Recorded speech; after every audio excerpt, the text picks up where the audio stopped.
সমবেত ভক্তবৃন্দে চরণে আমার কোটি কোটি দণ্ডবৎ প্রণিপাত। পূর্ণ মাঘ মাস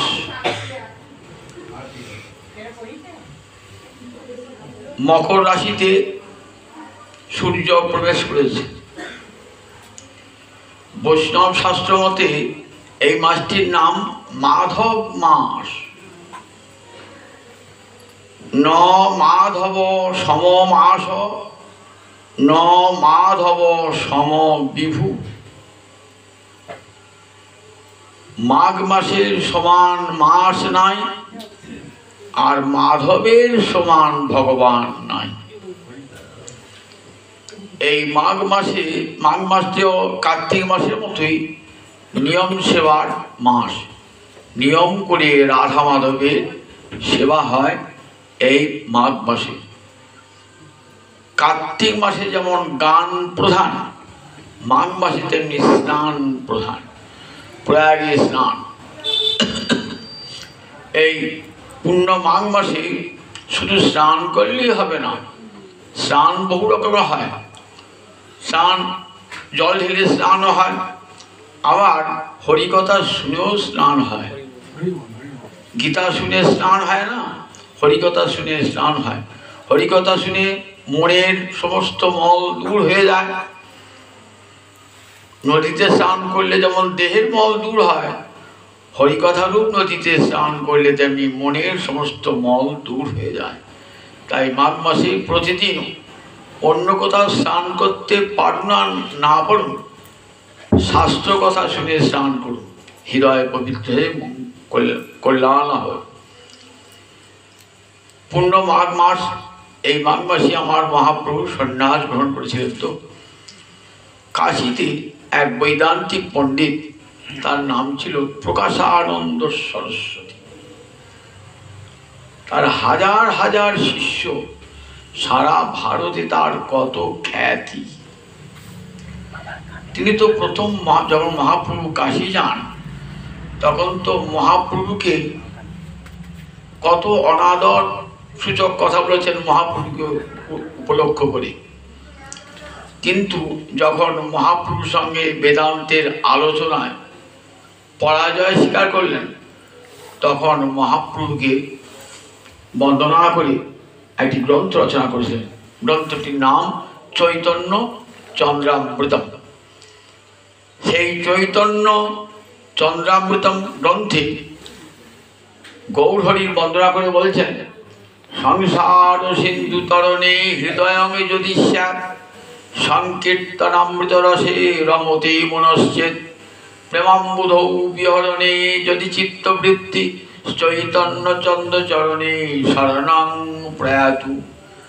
চৈতন্য চন্দ্র চরণে শরণং প্রয়াতু। শরণ মানে আশ্রয়, আশ্রয়ের প্রয়াতু লাভ করুন। অর্থাৎ চৈতন্য চন্দ্রের শরণে আশ্রয় গমন করুন।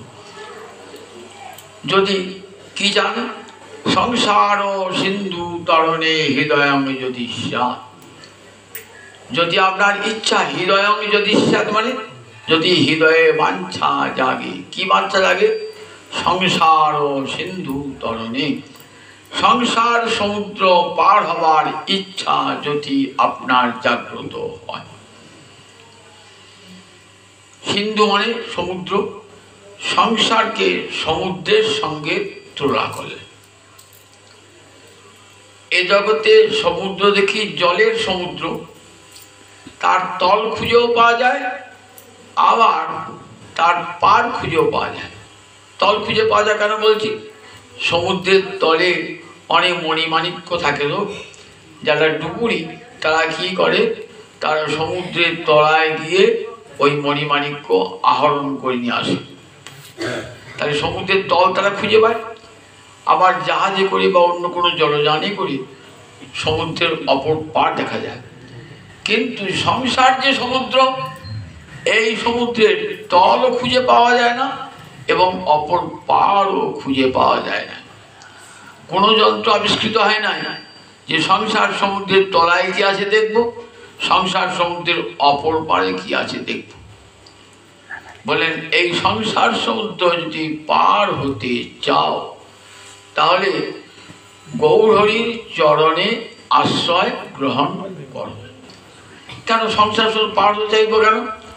আপনি যদি সমুদ্রে পড়ে যান তাহলে সমুদ্রের নোনা জল শুধু আপনার পেটে ঢুকবে না, সংসারে সমুদ্রে কি আছে, কত হাঙর আছে, কুমির আছে, তিমি মাছ আছে, তারা কি করবে, আপনার রক্ত মাংসের দেহটাকে ছিঁড়ে ছিঁড়ে খাবে। কত যন্ত্রণা, কত দুঃখ হবে, সঙ্গে সঙ্গে মরবেন না, কত দুঃখ পেয়ে তবে মরতে হবে। ঠিক এই যে সংসারটা না, এই সংসারও বাসনার সংসার। তো বাসনা যদি পূরণ না হয়, মনের বাঞ্ছা পূর্ণ না হয়, তাহলে কত দুঃখ ভোগ করতে হয়। বরঞ্চ কত দুঃখ যে আমার এই জীবনে কিছুই হলো না, এই নিরাশায় সে অনেকে মৃত্যু পর্যন্ত বরণ করে, নৈরাশ্যের জন্য অনেকে আত্মহত্যা করে, এমন জীবন পেল। আবার এত দুঃখ কষ্ট বেদনা সংসারে পেতে হয়। সংসারে বড়জনের তো কথা ছেড়ে দিলাম, নিজ ঘরের জনের কাছে কত দুঃখ কষ্ট পেতে হয়।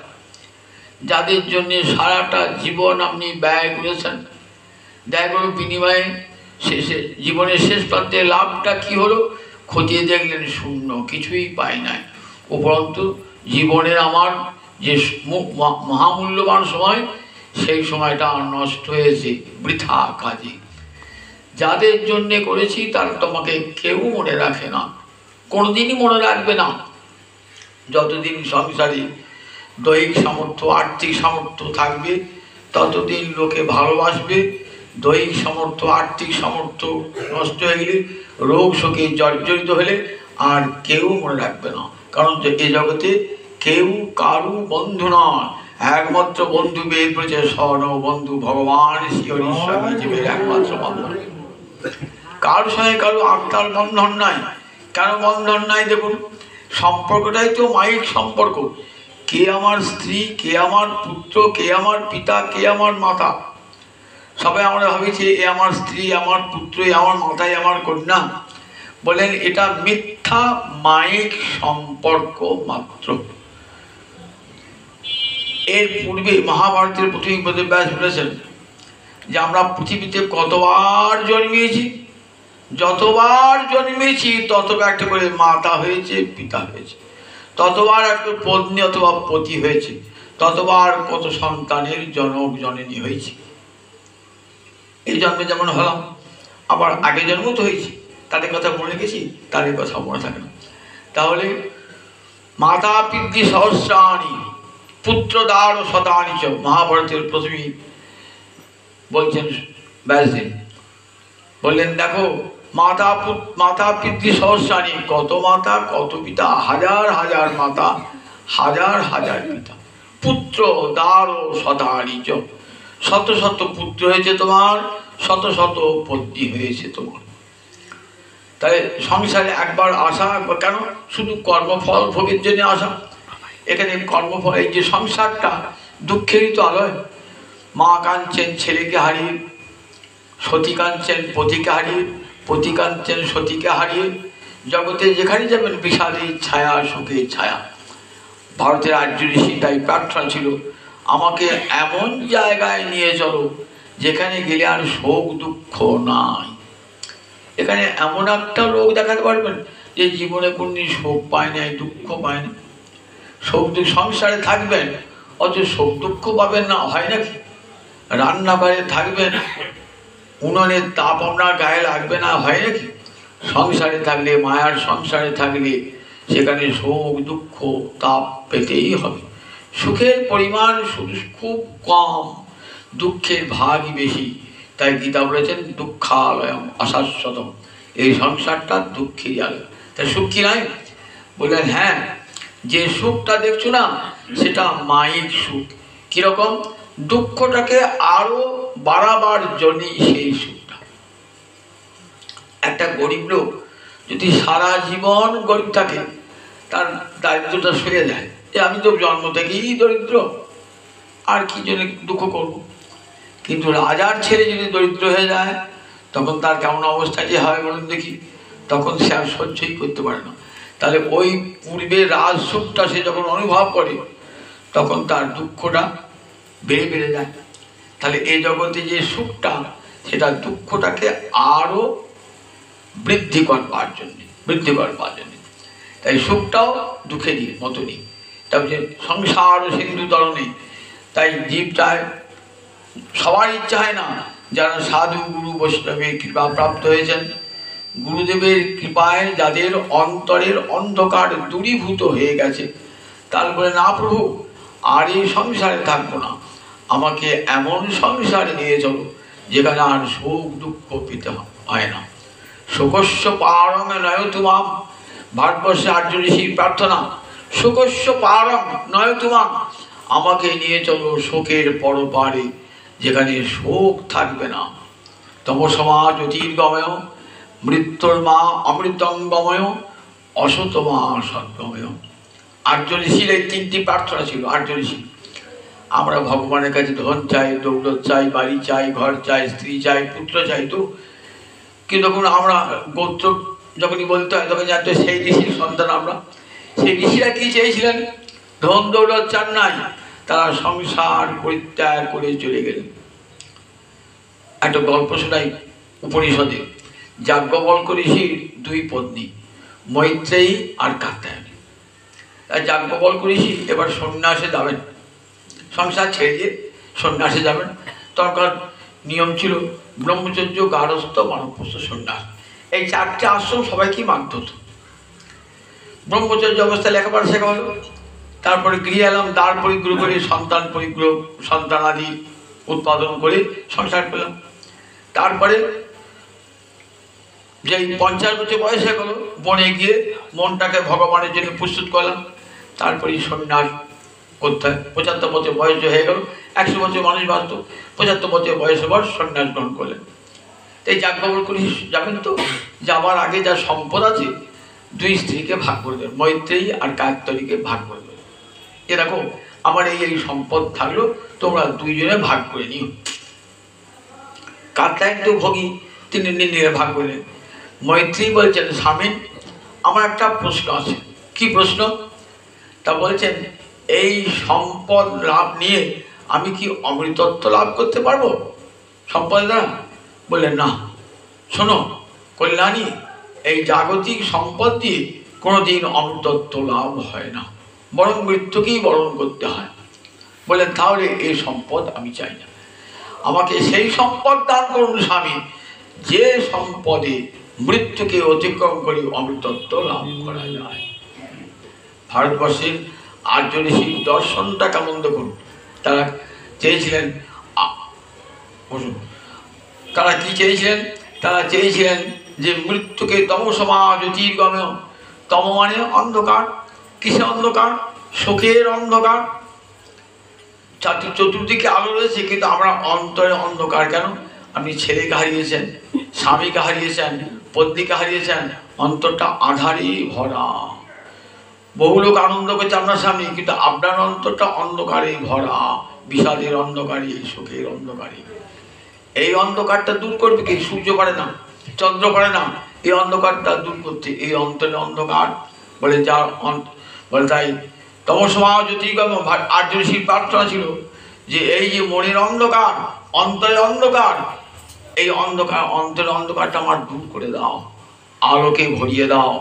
জ্যোতির্গময়, আমি এমন জায়গায় যাব আমার মন যেন সবসময় আনন্দে ভরে থাকে, আমার হৃদয় মাঝে যেন গোবিন্দ দর্শন পাই, যার অঙ্গ ছটায় আমার হৃদয়ে যেন আলোকিত হয়ে থাকে, কখনো বিষাদের অন্ধকার আমার অন্তরে যেন নেমে না আসে। তাই তমসমা জ্যোতির্গময়, মৃত্যুর মা অমৃতঙ্গময়। এ জগতে যেখানেই যাব সর্বত্র মৃত্যু, সর্বত্র মৃত্যু। 14 ভুবনের যেখানেই যান মৃত্যু তাড়া করে করে বেড়াবে, তাড়া করে করে বেড়াবে মৃত্যু। বলে কেন?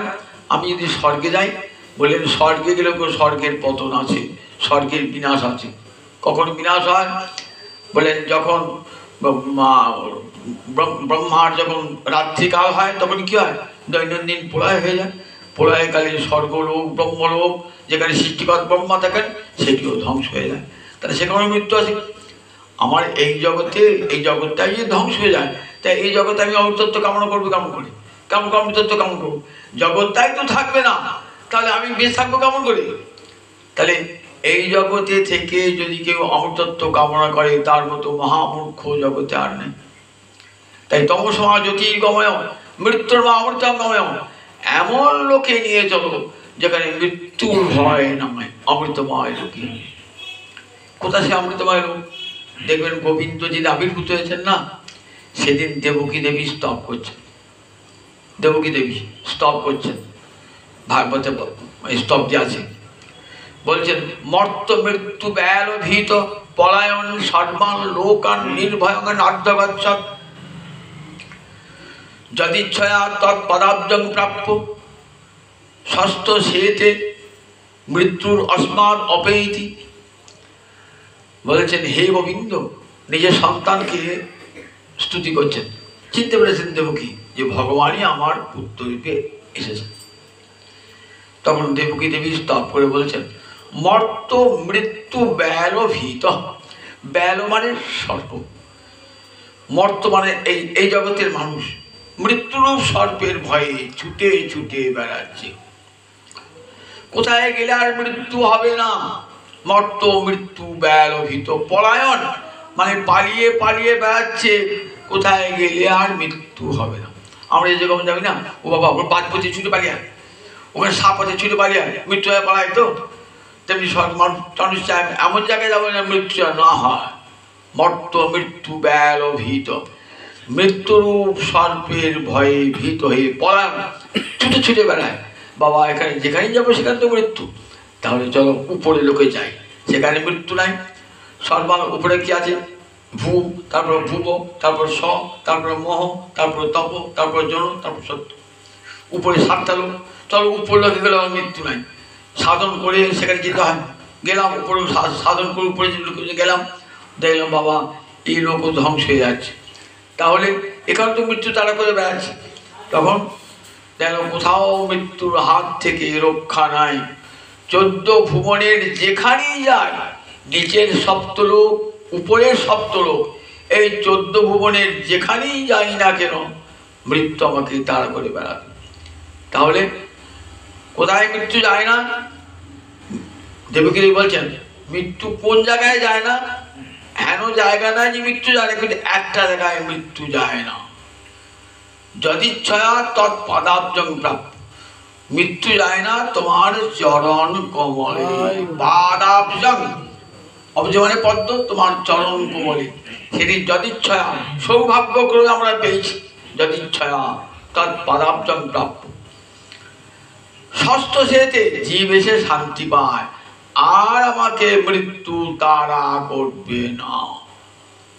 মৃত্যুর অস্মাদ অপেইতি, মৃত্যু গোবিন্দ চরণ হতে অনেক দূরে থাকে। একদিন যাতায় কলাই পিস দেখেছেন তো? কলাই পিস যাতায় মাঝে একটা গর্ত থাকতো, কলাই ফেলে তো ডান্ডা দিয়ে নাড়াতো, সব কলাই চারিপাশে কলাই দেখবেন পিসে ছাতু হয়ে গেছে। মাঝে মাঝে যাত্রার উপরবার তুললেন তো দেখলেন 2-1টা একবার গায়ে আঁচই লাগে নাই, যেমনকার তেমনি আছে, সব কলাই ছাতু হয়ে গেল।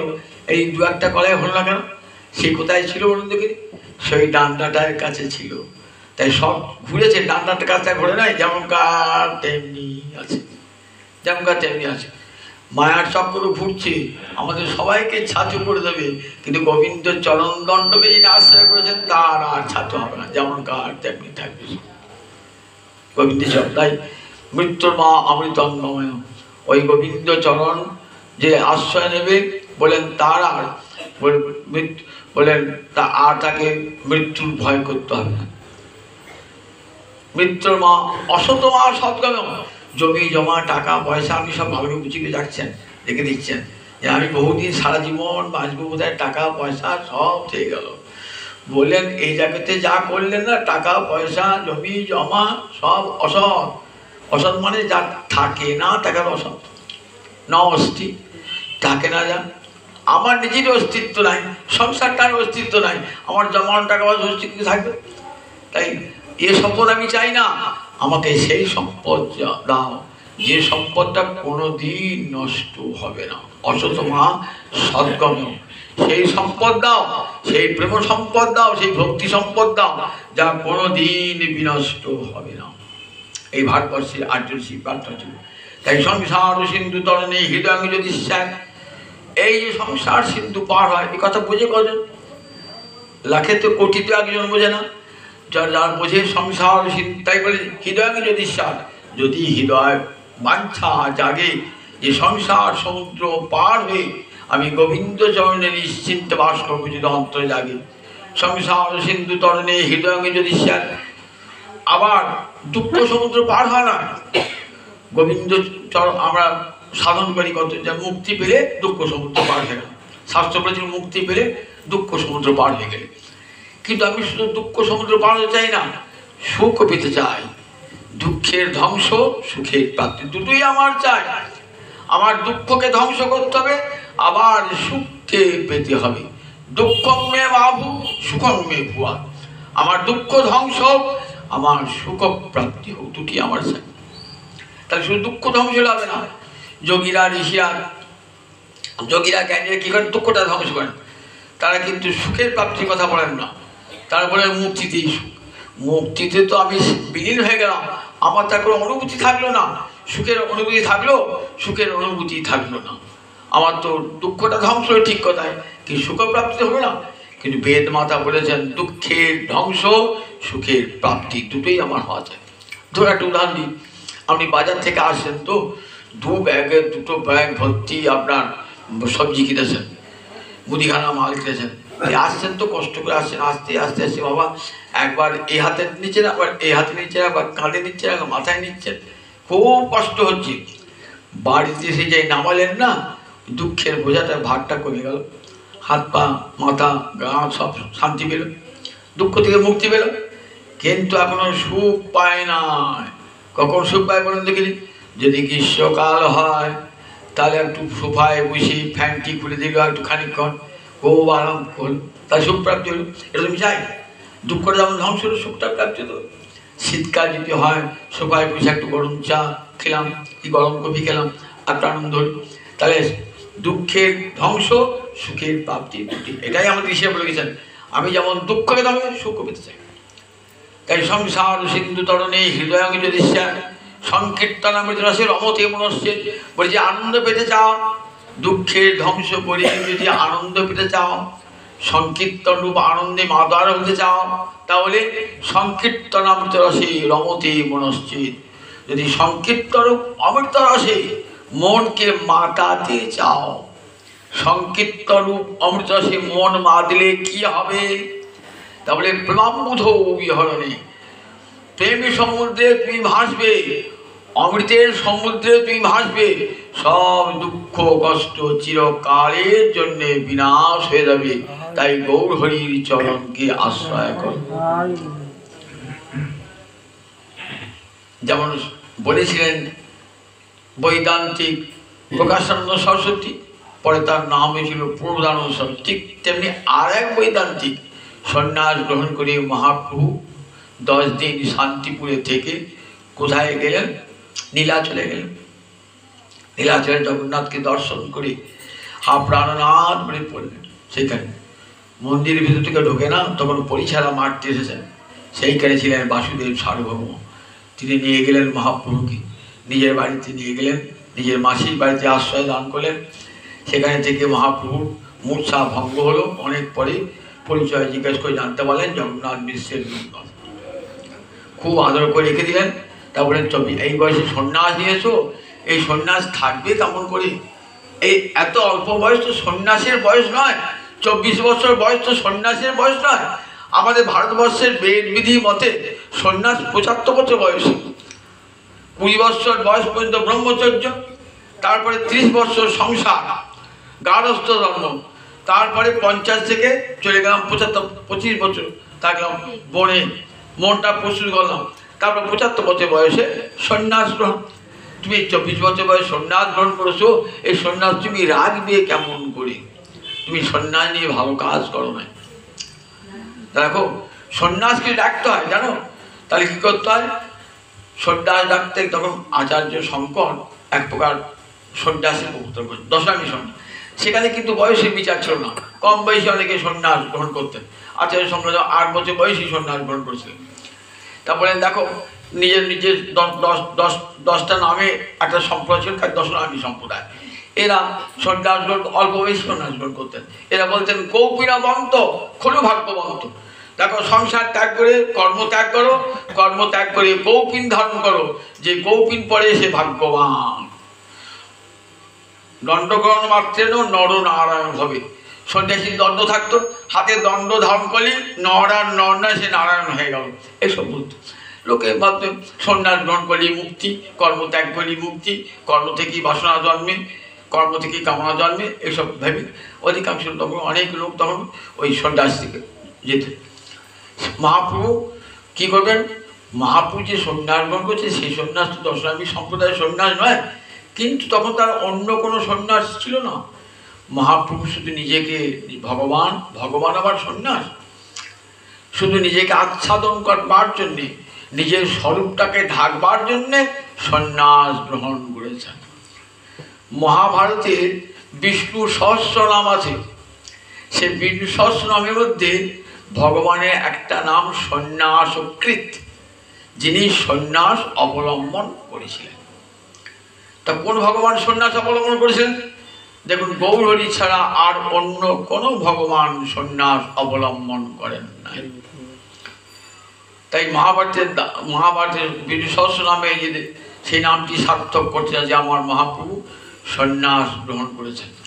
সন্ন্যাস গ্রহণ করে কেন? কিসার সন্ন্যাসে মোর প্রেম প্রয়োজন। কেশব ভারতী বলছেন, হেন দীক্ষা দাও যেন হই কৃষ্ণ দাস। কেশব ভারতী বলছে, আমাকে এমন দীক্ষা দাও যেন আমি কৃষ্ণ দাস হতে পারি। কোন সন্ন্যাসী কিন্তু কথা বলে না, কেন বলতে কি? সত্যি আগে বললাম, দণ্ড গ্রহণ মাত্রেন নর নারায়ণ হবে। যেই সন্ন্যাসী দণ্ড গ্রহণ করলেন, আমি নারায়ণ হয়ে গেলেন। এবার সে পিতামাতার প্রণাম পর্যন্ত নেয়। পিতামাতা সংসারী, ছেলে সন্ন্যাসী হয়েছে, পিতামাতা সন্ন্যাসীকে প্রণাম করছে। দণ্ড গ্রহণ মাত্র ভাবে আমি নারায়ণ হয়ে গেছি, সুতরাং আমিও যা নারায়ণও তাই।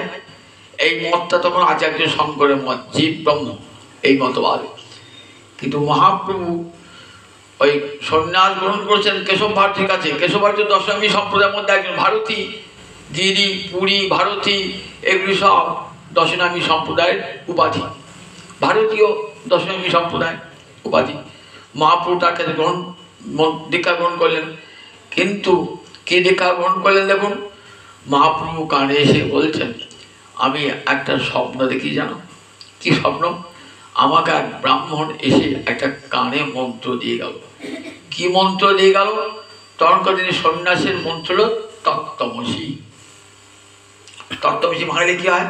সন্ধিবালিকা তৎ তম অসি। তৎ মানে ভগবান, তম মানে জীব, অসি মানে হও। জীব তুমি ভগবান, জীব তুমি ভগবান, তুমি ব্রহ্ম। এই মন্ত্রে দীক্ষা দিল। কিন্তু আমি তো কৃষ্ণদাস, আমি তো কোনোদিন ভাবতে পারি না আমি কৃষ্ণ। আমি তো চিরদিনই কৃষ্ণ দাস হয়ে থাকবো। যারা ভক্তি মার্গের সাধক তারা বলে, না না, আমি কখনো ব্রহ্ম নই, আমি কখনো নারায়ণ নই, আমি কখনো কৃষ্ণ নই, আমি কৃষ্ণ দাস। ভক্তিবাদে দুই থাকতে হবে, আরাধ্য ভগবান থাকবেন, আরাধক থাকবেন। সাধ্য ভগবান থাকবেন, সাধক থাকবেন। উপাস্য ভগবান থাকবেন, উপাসক থাকবেন। তবে তো ভক্তি নিবেদন করব। আমি ভক্তিটা নিবেদন করবো কাকে? আমি নিজেই যদি ভগবান হয়ে যাই, নিজেকে নিজেকে নিবেদন করবো নাকি? যারা ভক্তিবাদী তারা বলে, না না, জীব কখনো কৃষ্ণ নয়, কৃষ্ণ দাস। গীতাটা খুলে একবার পড়, সেখানে গীতায় ভগবান নিজেই বলছেন, মমৈবাংশ জীবলোকে জীবভূত সনাতন। জীব আমার অংশ এবং সনাতন অংশ। তাই হেন দীক্ষা দাও যেন হই কৃষ্ণদাস। বললেন, এই মন্ত্রটা পেয়েছি আমি, কিন্তু আমি সেই থেকে নয়ন জলে ভাসি। আমি কেমন করে কৃষ্ণ হব?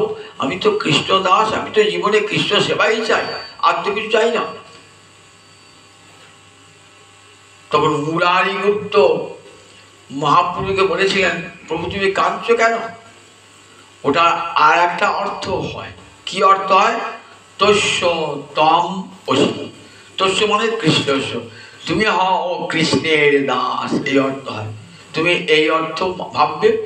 বললেন ঠিকই বলেছো। এই অর্থ শুনে সেই অর্থটাই বলছেন কেশব ভারতীকে, যে আমি এই অর্থটাই স্বীকার করি। তখন কেশব ভারতীও নিজের শিষ্যের কাছে দীক্ষা পেয়ে গেলেন। দীক্ষা দেওয়ার আগে গুরু তো আগে কানে দীক্ষা দেয়, শিষ্য গুরু আগে কানে দীক্ষা দেয়। শুনেছেন তো, মহাপ্রভু সন্ন্যাস নেওয়ার পূর্বে গুরুর কানে কানে মন্ত্রটি বলে দিলেন, অর্থাৎ শিষ্যই গুরুকে শিষ্য করে নিলেন। বলে দেখো তস্য তম অসি, এই অর্থ আমি করেছি। তো বলে হ্যাঁ, এইটাই আসল অর্থ, তস্য তম অসি। দীক্ষা নেওয়ার পর কৃষ্ণ প্রেমে পাগল।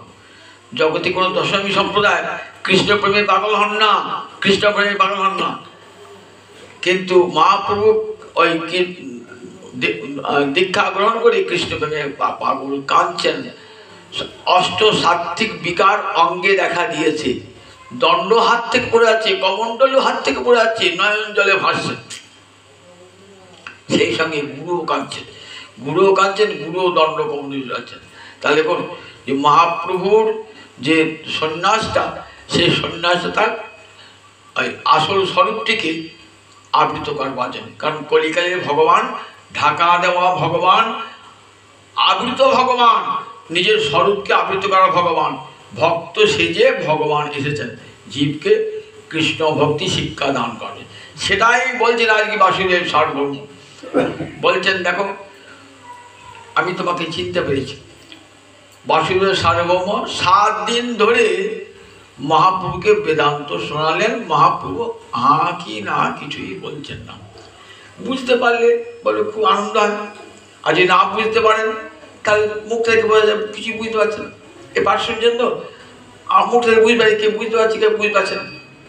বুঝতে পারলে আনন্দ ভোগ করবেন, আর যে বুঝতে পারছেন চুপ করে থাকবে। মহাপ্রভু চুপ করে আছেন, হা কি না বুঝতে পারছেন না। তখন বলছে আচ্ছা 7 দিন ধরে যে পাঠ শুনলে, বেদান্ত পাঠ শুনলে, বেদান্ত হচ্ছে একটা দর্শন। 6টা দর্শনের শেষ দর্শন বেদান্ত দর্শন, এবং শেষ দর্শন এবং সর্বশ্রেষ্ঠ দর্শন।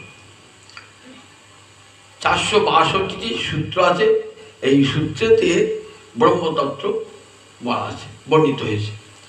তা 7 দিন ধরে আমাকে যে বেদান্তের ব্যাখ্যা শুনলে, তারপরে তুমি যে বুঝতে পেরেছো কিন্তু বুঝতে পারলে না, আমি তো কিছুই বুঝতে পারলাম না। তা বললেন শোনো ঠাকুর, আমি সূত্রগুলো খুব ভালো করে বুঝেছি, কিন্তু সূত্রের ব্যাখ্যাগুলো বুঝতেই পারি না।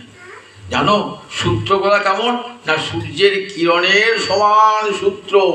তো ব্যাসদেবের লেখা সূত্র সূর্যের কিরণের সমান। আর তোমার ব্যাখ্যাটা কেমন জানো, ওই সূর্যের কিরণটাকে ঢেকে দেয় যে মেঘ, সেই মেঘের সমান। দেখেছেন কেমন তুলনাটা বলেন। ব্যাসের সূর্যের অর্থ নির্মল কিরণ, সূর্য কিরণ ঝলমল ঝলমল করছে স্পষ্ট, সূত্রকার শুনলেই অর্থ বোঝা যায়। কিন্তু তুমি যে ভাষ্য ব্যাখ্যা করলে না, তোমার ব্যাখ্যাটা কালো মেঘ এসে ওই সূর্যের কিরণটাকে ঢেকে দেয়।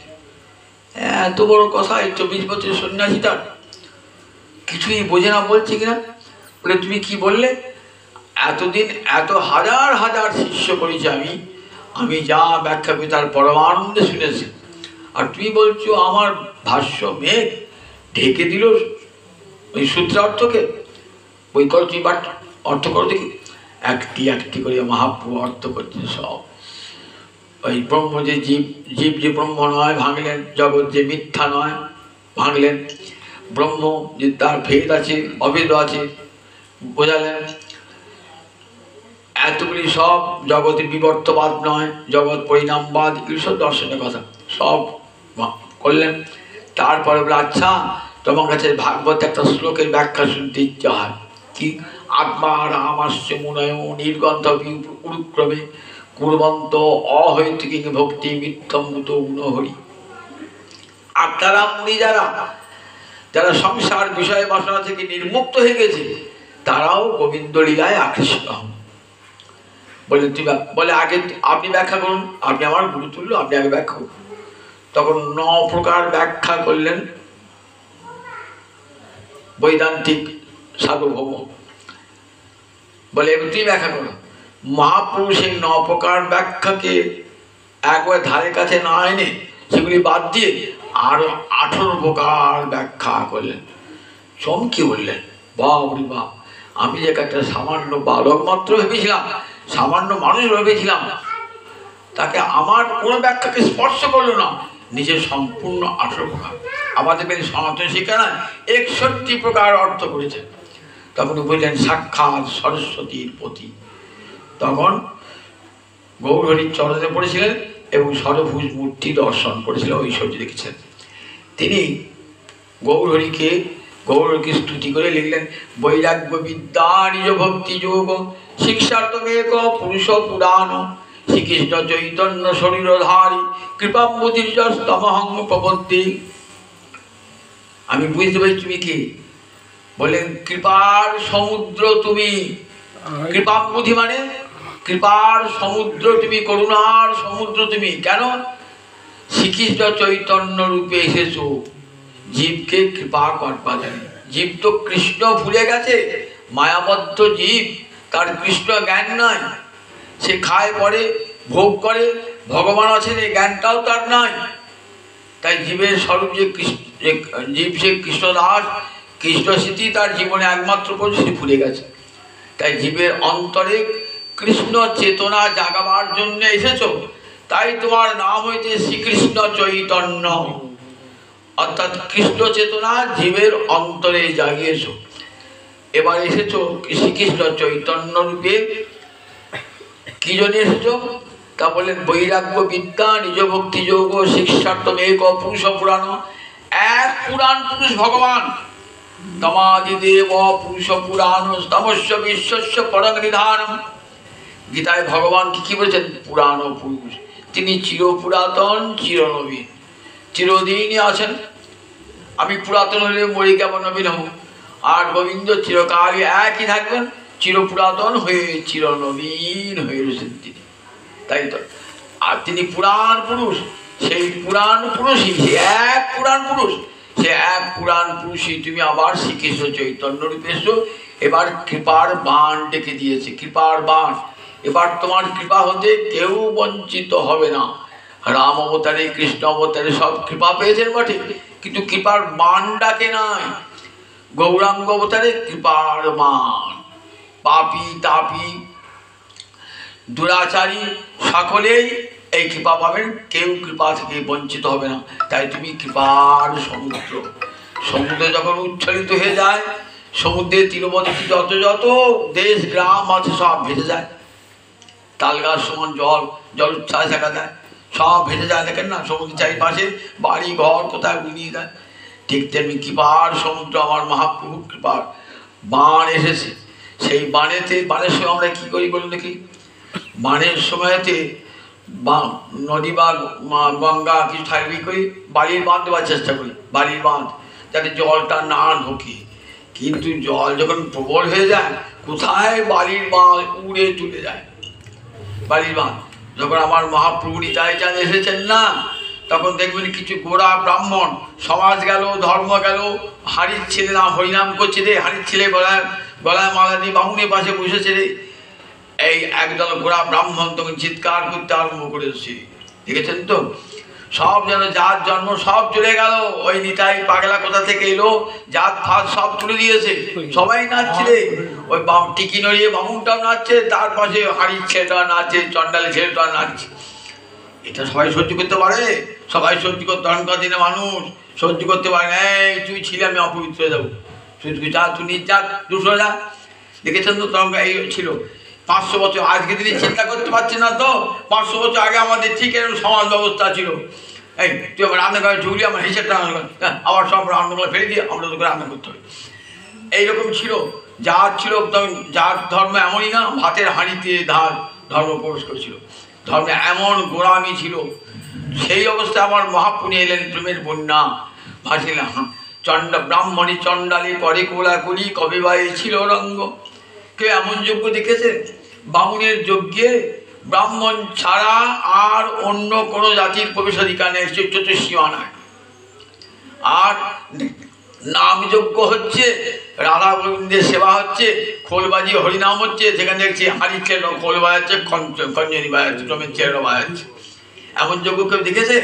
সেই কলিযুগে নামযজ্ঞ প্রবর্তন করে সকলকে সার্বজনীন অধিকার দান করেছে আমার সেই গৌর প্রেমের বন্যায় জগৎ। যা সত্য বস্তু তাকে সবাই গ্রহণ করবে, মিথ্যাকে কেউ গ্রহণ করে না, সত্যকে সবাই সবার উপরে মানুষ সত্য, এই সত্যটাকে সবাইকে গ্রহণ করতে হবেই হবে। মিছিমিছি সমাজের এই যে বর্ণাদি ভেদ, এগুলো কখনো সত্যকে আটকে রাখতে পারে না। তাই বাড়ির সময় দেখবে আমরা ঘর ভেঙে গেল, বাড়ি ভেঙে গেল, কিন্তু লাভ হয়ে যায় এক সময়। কি লাভ হয়ে যায়? আমার একটা খুঁড়ো চালা ছিল, ভেঙে গিয়ে মাটির চালা পেয়ে গেছে, আমি চালার উপর দাঁড়িয়ে থর করে কাঁপছেন, ঠান্ডাতে কাঁপছেন, দেখছেন একটা সিন্ধু ভাসতে ভাসতে আসছে। সিন্ধুকটা নিয়ে ঘর ঢোকালেন, কিছুই তো নাই। ও বাবা, সিন্ধুকটা খুলে দেখছেন কত মোহর রয়েছে, কত গিনি রয়েছে, কত অলঙ্কার, স্বর্ণালঙ্কার রয়েছে। সেটি নিয়ে বা আপনি কী করবেন?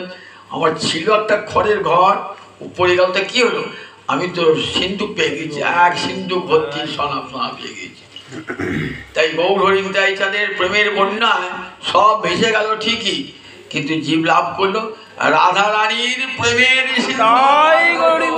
কত বড় লাভ হলো, যার জন্ম সব গেল বটে, কিন্তু কি পেল? রাধা রানীর প্রেমের সিন্ধু। সবাই কত বড় ধনী হয়ে গেলেন দেখুন। সামান্য জাতির অহংকার ছিল, মানের অহংকার ছিল, গুণের অহংকার ছিল, সব গেল, পেলাম যে রাধা রানীর প্রেমে ধনী হয়ে গেলাম। বৈরাগ্য বিদ্যা নিজ ভক্তি যোগ। তখন স্টপ করে বলছেন বাসুদেব সার্বভৌম, তুমি শ্রীকৃষ্ণ চৈতন্য রূপে এসেছো কি জন্যে? বৈরাগ্য বিদ্যা নিজ ভক্তি যোগ ও শিক্ষার্থম। জগৎকে শেখাতে এসেছো। কি শেখাতে এসেছো? বৈরাগ্য বিদ্যা। বৈরাগ্য মানে বিরাগস্য ভাব বৈরাগ্যম। বিরাগের ভাবকে বলে বৈরাগ্য। বিরাগ মানে বিশেষ বিপরীত, মানে বিরুদ্ধ রাগ, অর্থাৎ সংসারের বিরক্তি। সংসারকে ভালো না বাসার নাম হলো বিরাগ। সংসার ভালো লাগছে না, তার কি আর সন্ন্যাসী হয়ে যায়? তাই বিগত রাগ, যাদের রাগ মানে আসক্তি, সংসারে স্ত্রী পুত্র ধন দৌলত ইত্যাদি আসক্তি চলে গেছে, তাকে বিরাগী বলা। আর একটা অর্থ আছে কৃষ্ণে বিশিষ্ট রাগ। বিশিষ্ট রাগ মানে বিশেষ আসক্তি, বিশেষ ভালোবাসা। এই দুটো একসঙ্গে থাকে না। সংসার ভালোবাসা আর কৃষ্ণ ভালোবাসা দেখবেন দুইয়ে দ্বন্দ্ব হয়ে যায়। একে বলে বিষয় সঙ্গরা ভক্তি।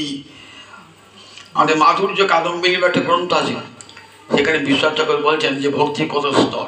একটা সময় আমরা এমন পুঁচিয়ে যাই ভজন করতে করতে গুরুর আদেশে বিষয় সঙ্গরা, একদিকে বিষয় টানছে আর একদিকে গোবিন্দ টানছে। কি করি? ভজনেও একটা স্তর গেছেন, মায়ার খেলা তো, সহজা ছাড়বে মায়া। এমন লাগে বাবা কোনটা যায়, সংসার ছাড়বো না গোবিন্দকে ধরবো, না গোবিন্দ ছাড়বো, কোনটা করি? স্ত্রী পুত্র ভাই যায়, ও হইলাম যা করে কি হবে? আবার না, সারাদিন গোবিন্দের নাম করবো না, মনে যায় ছুটে ভাগবত দর্শন চাই। এই ভাগবত শুনে কি হবে? ভাগবত টেনে, স্বামী টেনে ধরছি, ছেলে টেনে ধরছি, করতেছে না। আবার দেখুন হয়তো স্বামী করছে, স্ত্রী টেনে ধরছে, যাও না, তুমি কি বৈরাগী হয়ে গেলে নাকি? সংসার করবে না? দেখুন এই একদিকে বিষয় আর একদিকে কৃষ্ণ, দুইয়ে টানাটের ঘর হয়ে যায়। এর নাম বিষয়ের সঙ্গরা। কখনো বিষয় জিতে গেল আর পাঠ শুনতে গেলাম না, আর ব্যাকরণ ছেড়ে দিলাম। আবার কখনো কৃষ্ণ ভক্তি জয়ী হল, এমনি টানা পর্যন্ত চলে, একবার বিষয়ে টানে, একবার বিষয় সঙ্গরা। এই অবস্থায় ভজন টিকিয়ে রাখা খুব কষ্টকর। এই সময় গুরু কৃপাকে সম্বল করে আমার যেন ভজন টিকে থাকে, প্রভু ভজন টিকে থাকে, প্রভু আরো ভজন করুন, আরো ভজন করুন। দেখবেন তখন কি হবে? ওই বিষয় আস্তে আস্তে আস্তে আস্তে সরে যাবে, আস্তে আস্তে। একবার তো যাবে না, একবার যায় না। সেই বলি না, সে আগেকার দিনে খাম আসতো, আটা দিয়ে আটা, খামের মধ্যে চিঠি থাকতো। এখন ফোন হয়েছে, এখন তো ফোনাফুনি নাই, তখন তো ফোনাফুনি ছিল না। এখন এবার চিঠি আছে খামের ভিতরে, কি চিঠি দেখবেন আপনি? খুব গুরুত্বপূর্ণ চিঠি আছে, তাড়াতাড়ি যে ছিটতে গেলেন ভিতরে চিঠিটাই ছেড়ে গেল। বুদ্ধিমান কোনটা? জল লাগিয়ে জল লাগিয়ে জল লাগিয়ে জল লাগিয়ে জলে আটাটা নরম করলে খুলে গোটা চিঠে পেয়ে গেলেন। আমাদের সংসারে এমন মহামায়া এঁটে দিয়েছেন না, কিছুতেই সংসার ছাড়তে পারি না। স্ত্রীর প্রতি ভালোবাসা, পুত্রের প্রতি ভালোবাসা, স্বামীর প্রতি ভালোবাসা, টাকার প্রতি ভালোবাসা, যশের প্রতি ভালোবাসা, এমন করে আটকেছে না, একবারে কিছুতেই ওই আটার মধ্যে গেছে। বলে একটু জল দিয়ে আটাটা আস্তে আস্তে আলগা করে নাও। একবারই তো হবে না, একবারই সংসার ছাড়তে গেলে বিপদ। দেখো, সংসারের আসক্তি একবার ছাড়তে পারবে না। আস্তে আস্তে সাধুগুরু বৈষ্ণবের সঙ্গ করো, তাদের মুখে কথা শোনো, ভাগবত শোনো, হরিনাম করো, করতে করতে করতে দেখবেন তখন ভক্তি মহারানীর কৃপা হবে। তখন কি হবে? তখন গোবিন্দকে ভালোবাসতে, অন্তর থেকে ভালোবাসতে ইচ্ছা হবে। সেই ভালোবাসা দেখাবার প্রয়োজন নাই, অন্তরেই আসবে ভালোবাসা। ভালোবাসা তো অন্তরের জিনিস, বাইরে দেখাবার জিনিস নয়। অন্তর যখন ভালোবাসা আসবে তখন বিষয় আপনি, বিষয়ের কাছে থাকলেও বিষয়কে ছুটে দেবো না। বিষয়ে থাকলেই যে কামনা থাকবে এমন কোনো মানে নাই। তেন ভঞ্জিতা ভারতবর্ষের উপনিষদ উপদেশ, ত্যাগের মাধ্যমে থাকুক, সব থাকুক। মহারাজ যুধিষ্ঠির তো রাজা ছিলেন, কত ঐশ্বর্য তার, কিন্তু মন গোবিন্দ চরণারবিন্দে রেখে দিয়েছেন। কখনো ভাবতে আমাকে গোবিন্দ রাজা করেছেন কেন? প্রজাগণকে কৃষ্ণ ভক্তি পাওয়ার জন্যে, তাদের পালন করবার জন্যে। এটা তারই তো রাজ্য, আমি তার প্রতিনিধি মাত্র, এই ভাবনা করতে। মহারাজ অম্বরীশ সবাই মনোময় কৃষ্ণ পদারবিন্দ, মন গোবিন্দ চরণারবিন্দে রেখে দিয়েছে, মন রেখে দিয়েছেন। এত ঐশ্বর্যের মাঝে, বিষয়ের মাঝে থেকেও কি ভাবতেন যে না, এই সংসার, এই বিষয়, এগুলি সব সঙ্গে আমার কোনো সম্পর্ক নয়, আমার সম্পর্ক একমাত্র গোবিন্দের সঙ্গে। এ ধন যৌবন পুত্র পরিজন, ইথে কি পরতীত আছেনি, নলিনী দলজন জীবন টলমল, ভজহু হরিপদ অনিহিতিরে। বলে দেখো, ধন যৌবন পুত্র পরিজন, এরকম বিশ্বাস করো না, বিশ্বাস করো না। কারণ তুমি যখন অন্তিমকালে, যখন তুমি মরছো, তখন তোমার কাছে এরা কেউ আসবে না, তখন তোমাকে দূরে সরিয়ে দেবে। তাই বলে দেখো, আমার নিজের জীবনটা ভাবো, টলবল যে আমি বুড়ো বাঁচবো, প্রচুর টাকা সঞ্চয় করবো, এটাও ভেবো না। বলে দেখো, নলিনী দল জীবন টলমল। নলিনী দল মানে পদ্মের পাতার উপরে জল টলমল টলমল করে, জীবন কোনে আজ আছি, খালি না যে কোনো মুহূর্তে চলে যেতে পারি। কাজে ভজনটা আমাকে বাল্যকাল থেকেই করতে হবে। কৌমারে আচরিত ধর্মান ভাগবতানি হ। প্রহ্লাদ বলছেন, কৌমার 5 বছর বয়স যিনি কথা বলা শিখেছেন, সেদিন থেকেই গোবিন্দ ভজন করুন। তাই বৈরাগ্য বিদ্যা নিজ ভক্তি যোগ। বৈরাগ্য বলেন ভগবানে একটু একটু করে আসক্তি আসবে, হরিকথা শুনতে শুনতে শুনতে, তখন দেখবেন বিষয় আপনি আলগা হয়ে যাবে। কৃষ্ণ ভক্তি মদিরা যদি পার হয়ে যায় না, একটা মাতাল সন্ধ্যেবেলা মদ খেয়ে, তো মদ খেয়ে চলছে, 60 রাস্তা চলছে, একবার পার্টনার পেরিয়ে চলে গেল, একবারে পার্টনার পেরিয়ে একা করে চলে গেল, তখন দেখবেন কখন তার কাপড়টা খুলে গিয়ে জানতেই পারল না। ঠিক তেমনি কৃষ্ণ ভক্তি মদিরা পান করতে করতে কি হবে দেখবেন, ওই বিষয়ে বাসনা কখন আপনি চেষ্টা করতে হবে না, আপনি চলে যাবে। রাজর্ষি ভরত, মহারাজ অম্বরীশ চেষ্টা করতে হয় না, বিষয়ের মাঝে ডুবে আছেন, বিষয়ের মাঝে ডুবে আছেন। মন কিন্তু মনটাকে দিয়ে গোবিন্দ চরণারবিন্দে, মনটাই তো আসল। যে মনটা বিষয়ে চিন্তা করে সেই মনটা আপনার শত্রু, গীতায় বলে দেখবেন। আর যে মনটা গোবিন্দ চরণ চিন্তা করে সেই মনটা হলো আপনার বন্ধু। বঙ্কিমচন্দ্র বলেছেন, আমাদের ভিতরে দুটো আছে, কুমতি আর সুমতি। দিন রাত্রি দ্বন্দ্ব চলছে, কুমতি আর সুমতির দ্বন্দ্ব চলছে। এই সুমতি আপনাকে গোবিন্দের কাছে নিয়ে যাবে, আর কুমতি বিষয়ের দিকে নিয়ে যাবে। তাই বৈরাগ্য বিদ্যা নিজ ভক্তি যোগ শিক্ষার্থ এক পুরুষ পুরাণ বলে, ভগবানের আস্তে আস্তে যে ভালোবাসা আসবে দেখবেন, আস্তে আস্তে দেখবেন ওই বিষয় বাসনা আস্তে আস্তে আস্তে আস্তে ধ্বংস হয়ে যাবে। আপনি চেষ্টা করতে হবে না, আপনি ধ্বংস হয়ে যাবে নিজ এই যে শেখাবার জন্য। আর নিজ ভক্তি যোগ জগৎ জীবে এই কৃষ্ণ বাসনা, কৃষ্ণ সেবা লালসা, এই শিক্ষা দান করবার জন্যে এসেছিলেন। বলে দেখো, কলিযুগে একমাত্র হরে কৃষ্ণ কৃষ্ণ কৃষ্ণ হরে হরে, হরে রাম রাম রাম হরে হরে। এই মহামন্ত্র জপ করো, করতে করতে দেখবেন নামই কলিযুগে, নামে এত শক্তি না, মহান শক্তি। সমস্ত শক্তি ভগবান অর্পণ করেছেন কৃষ্ণ নামে। ঠিক এই নাম করতে করতে করতে করতে আপনার সংসার বন্ধন ছিন্ন হয়ে যাবে। মায়ার বন্ধন ছিন্ন করার সোজা কথা, এই জগতের বন্ধন ছিন্ন করতে হবে। আপনি একটা যদি ধারালো অস্ত্র বান ছিন্ন করবেন, কিন্তু দেখতে পাচ্ছেন মায়ের বন্ধনটা, চোখে দেখতে পাচ্ছেন না, তাকে ছিন্ন করা বড় কষ্টকর। সেটি ছিন্ন করতে গেলে বলেন দেখো একমাত্র পারে হরিভক্তি রূপস্ত্র, যে মায়ার বন্ধন ছিন্ন করবে। সেই ভজন করতে করতে করতে করতে করতে সেই শক্তি আপনা আপনি আসবে, মায়ার বন্ধন আপনা আপনি ছিন্ন হয়ে যাবে। তখনই অন্তরে বৈরাগ্য এসে গেল। বাইরে বৈরাগ্য দিকে লাভ নাই। মন না রাঙায় বসন রাঙায় কি ভুল করলি যোগী। আমার আজ থেকে গেরুয়া পড়েছে, মাথায় জটে রেখেছে বলে ও ও বৈরাগীর বেশি কোনো মূল্য নাই। লোকের বাড়ি বাড়ি ঘুরছে দুটো খাবার জন্যে, দুটো ভিক্ষা পাবার জন্য, টাকা পাবার জন্য করবে বলে। বৈরাগী কখন পরাপেক্ষা থাকে নাকি? বৈরাগী মহাপ্রভু বলছেন বৈরাগীর পরাপেক্ষা থাকে না। স্বরূপ সনাতন বৃন্দাবনে মাধুকরী করছেন, কোথাও পরাপেক্ষা আছে? গাছতলায় শুয়ে আছেন, এখানে গাছতলায় শুয়ে আছেন, এখানে বাঘ তাড়া করে আসে, কোনো ভ্রুক্ষেপ নাই, কোনদিন খেতে পেলেন কবু কবু চানা চর্মন কবু মাছ। পরাপেক্ষা থাকলে বৈষ্ণব হওয়া যাবে না, সাধু হওয়া যাবে না। তাই বলে দেখো বাইরে পোশাক রঙিন করে কোনো লাভ নাই। মনটাকে কৃষ্ণ অনুরাগের রঙে রাঙা, কৃষ্ণ রাগে, এটাই তো আসল বৈরাগ্য। মহারাজ অম্বরীশ বৈরাগী, রাজর্ষি ভরত বৈরাগী, প্রহ্লাদ বৈরাগী, যুধিষ্ঠির বৈরাগী। দেখুন আমার মহাপ্রভু আছেন পুণ্ডরিক বিদ্যানিধি, চট্টগ্রামের জমিদার, কত ঐশ্বর্য। সেই গড়গড়ায় তামাক খাচ্ছেন আর বসে আছেন একবার খাটেতে, এমন দামি মূল্যবান খাটে বসে আছেন, গায়ে অলঙ্কার, দেখতে একবার সাক্ষাৎ মদন। আর ভাবছেন এ বাবা কোন বৈষ্ণবের কাছে এলাম। কাকে নিয়ে গেছেন? গদাধরকে নিয়ে গিয়েছেন। মুকুন্দ, মুকুন্দ চট্টগ্রামের মুকুন্দ নিয়ে গেছেন গদাধরকে। চলো বৈষ্ণব দেখাবো।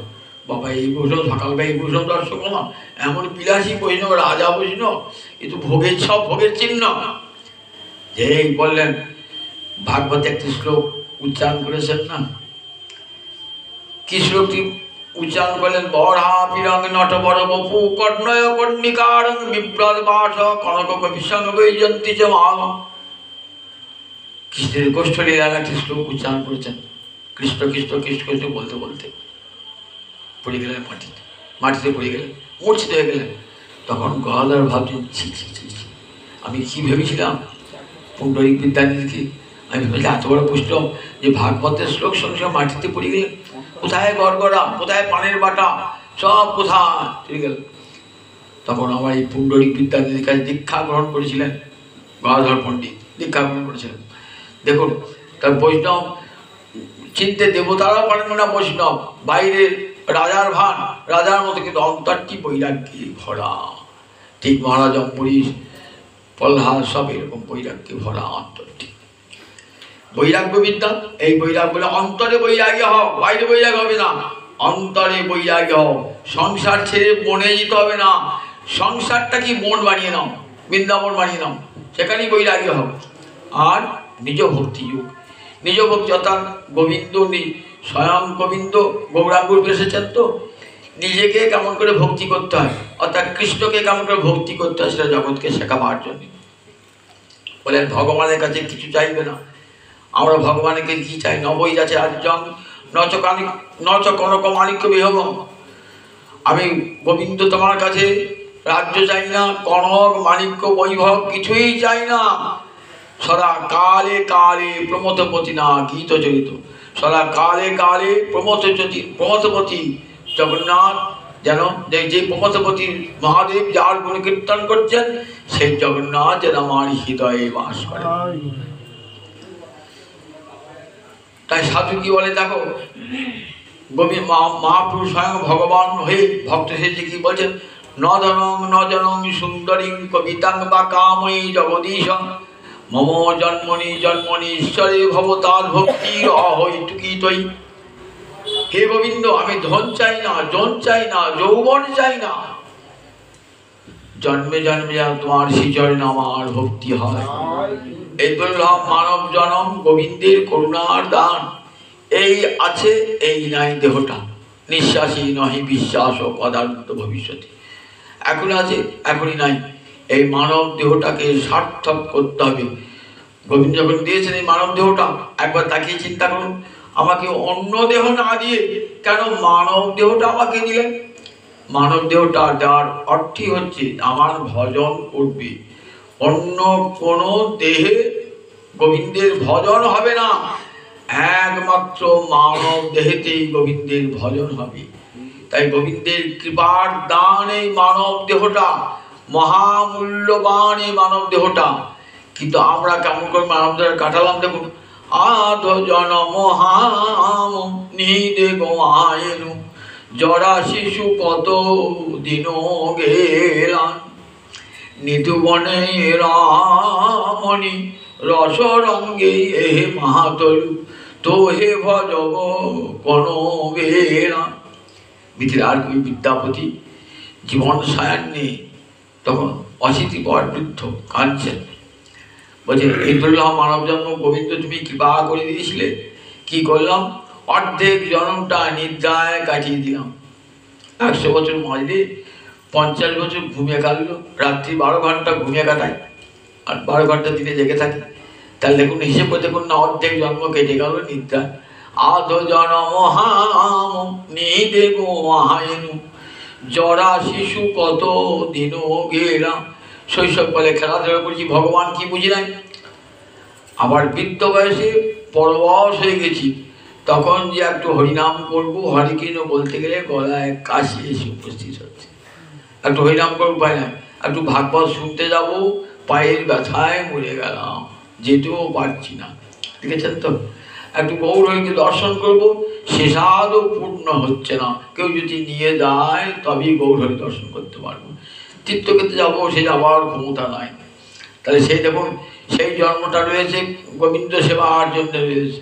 আধ জন্ম হাম নিদে গোয়ায়েনু জরা শিশু কত দিন গেলাম। তাহলে গোবিন্দ ভজন সময় কখন? যৌবন হলো গোবিন্দ ভজনের সময়। মানব জীবনের সর্বশ্রেষ্ঠ সময় হলো যৌবন, সুবর্ণ সময়। এই সময়টা আমরা কি কাটাই? নিধুবনে রমণি রসরঙ্গে হে মাহাতলু তো হে ভজব কোন বেলা। রমণী রসরঙ্গে কালাতিপাত করি এই সংসার নিধুবনে। তাই কখনই বা হে গোবিন্দ তোমার ভজার সময় তো হলো না, হরি তো আয় ভজিবার সময় তো হলো না, আমার মানব জনম বিফলে গেল সময় তো হলো না। মায়ের পেটে যখন ছিলাম হেড মুন্ডে উল্টো পদে কি বলেছিলাম? তোমাকে ভজবো। কিন্তু যেই মায়ার জগতে পড়ে গেলাম, তো হে বিশ্বরী মন তা হে সমর্পিনু অবমজু হব কোনো কাজে। তোমার কি হয়ে গেলাম প্রভু, সংসার নিয়ে বেঁচে গেলাম। এখন আমি বৃদ্ধ বয়সে কোন কাজে লাগবো? কোন কাজে মা লাগিব এই বুড়ো বয়সে, আর কোন কাজে লাগবো? বিদ্যাপতি কাঁদছে। তাই যখন জীবনের সর্বশেষ সময় যৌবন, সেটি ভগবানকে দেখবে। উচ্ছিষ্ট বস্তু ভগবানকে কেউ দেয়? উচ্ছিষ্ট বস্তু আমার জীবনটা ওই সময় উপভোগ করে জীবনটা কাটিয়ে দিলাম। জীবনে বৃদ্ধ বয়সে থুট করে কাঁপছে নুব্জ কুব্জ দেহ, আর সেই দেহটা ভগবান। আমার ভগবান এত সুন্দর, আর তাকে দিলাম সবচেয়ে খারাপ বস্তুটা। সুন্দর ভগবানকে সুন্দর বস্তু দান করতে হয়।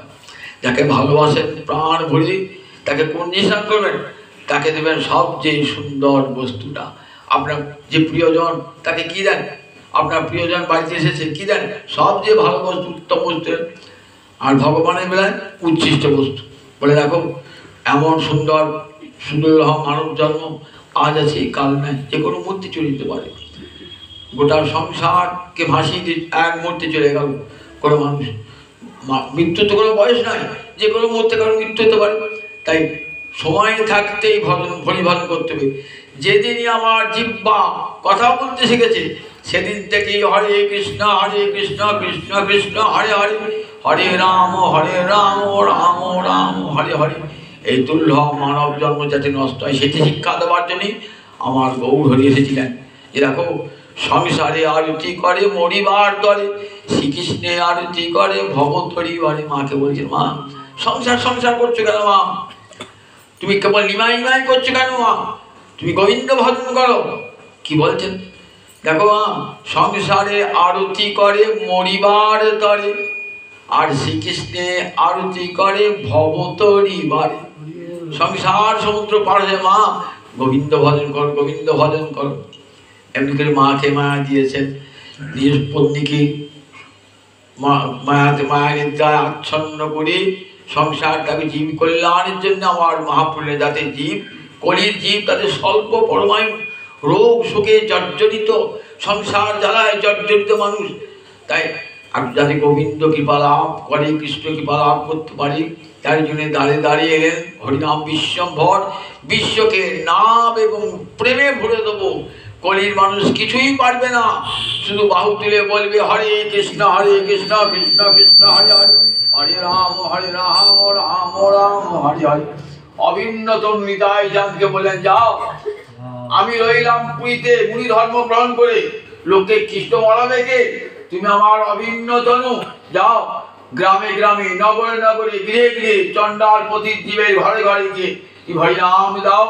আমার নিতাই চাঁদ মহাপ্রভুর অভিন্ন তনু সেই বার্তা নিয়ে এলেন, নিয়ে এসে কি করলেন, চণ্ডাল পতিত জীবের ঘরে ঘরে যাইয়া হরিনামে মহামন্ত্র দিচ্ছেন বিলাইয়া। যারে দেখে তারে কহে দন্তে তিন ধরি, আমারে কিনিয়া লহ একবার বলো গৌর হরি। কোন ভগবান এমন করো, পায়ে ধরে হাতে হাতে ধরি, পায়ে ধরি একবার কৃষ্ণ বল, একবার কৃষ্ণ বল। হ্যাঁ অবতারে যাহার রতিনা জন্মিল, লোচন বলে সেই পাপি এবারে গেল। লোচন দাস কবি, কবি লোচন দাস শ্রীকণ্ঠে নরই সরকার ঠাকুরের শিষ্য, কবি কুমুরঞ্জন বংশের সন্তান লোচন দাস লিখছেন, যার চৈতন্য মঙ্গল রচনা। সেই লোচন দাস বলছেন, হেন অবতারে যাহার রতিনা জন্মিল, লোচন বলে সেই পাপি এলো আর গেল। এমন নিতাই করুণা, নিতাই চাঁদ গৌর হরি এমন অবতার, করুণা অবতার, তাদেরকে একটু ভালোবাসতে ইচ্ছে হলো না? এমন মানব জন্ম লাভ করে একটু ভালোবাসতে ইচ্ছে হলো না? বলেন তোরা পাপি, তোদের আসা যাওয়া সার হলো রে, তোদের মানব জনম বিফলে গেল, তোদের আসা যাওয়া সার হলো রে। এমন দুর্লভ মানব জন্ম নষ্ট করি বিধান, দুর্লভ মানব জন্ম, তাই দুর্লভ এমন সুন্দর। আবার কোথায় জন্মবো জানি না, সময় থাক, সুযোগ ভগবান একবারই দেয়, বারবার সুযোগ দেন না, একবার সুযোগ দিয়েছেন, এই সুযোগ হাতছাড়া করি না। এই দুর্লভ মানব জন্ম পেয়ে তার ভজন সাধনী নাম স্মরণ মরণে জীবন সংসার করে থাকবো, কিন্তু সংসার পাকালে মাছের মতন, সংসারের কামনা বাসনা কি যেন গায়ে না লাগে, মন যেন হরিপাদ পদ্মে থাকে, গৌর হরি চরণে নিতাই চাঁদের চরণে মন থাকুক, জীবন ধন্য হয়ে যাবে, সার্থক হয়ে যাবে। জয় নিতাই জয় নিতাই। যার উদ্দেশ্যে আজ এই পাঠ ভাগবত পাঠ, তার বিদেহী আত্মার শান্তি লাভ করুক, এই বলে আজ এখানে হরি কথার বিরতি। জয় নিতাই জয় নিতাই। জয় জয় রাধে কৃষ্ণ গোবিন্দ, জয় জয় রাধে কৃষ্ণ গোবিন্দ, জয় জয় শ্যাম সুন্দর মাদন মোহন বৃন্দাবন চন্দ্র, জয় জয় শ্যাম সুন্দর মদন মোহন বৃন্দাবন চন্দ্র, জয় জয় রাধা রমণ রাশি বিহারী শ্রী গোকুলানন্দ, জয় জয় রাধা রমণ রাসি বিহারী শ্রী গোকুলানন্দ, জয় জয় রাসেশ্বরী বিনোদিনী ভানুকুল চন্দ্র, জয় জয় রাসেশ্বরী বিনোদিনী ভানুকুল চন্দ্র, জয় জয় ললিতা বিশাখায়াদি যত